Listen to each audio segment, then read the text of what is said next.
ఆయన నామం మహిమపరచబడుట. మహింపరచబడాలంటే ఏం చేస్తే మహింపరచబడిద్ది? మన క్రియలలోని పవిత్రత, సత్క్రియల ప్రభావం దేవుని నామం మహింపరచబడిద్ది. దీనిలోకి మనం చెయ్యి చాపినప్పుడు దేవుని నామం మహింపరచబడిద్ది.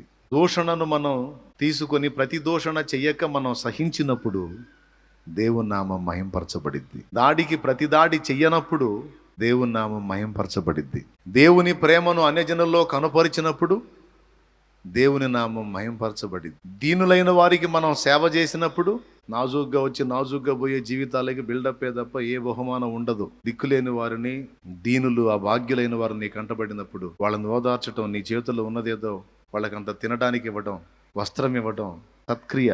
దేవుడు సంతోషిస్తాడు. మనిషి దేవుని మనసు కదా, ఇది దేవుని ప్రేమ కదా అనే విధంగా కులమును పట్టించుకోకుండా అందరినీ గౌరవించటం దేవుని నామాన్ని మహింపరుస్తుంది.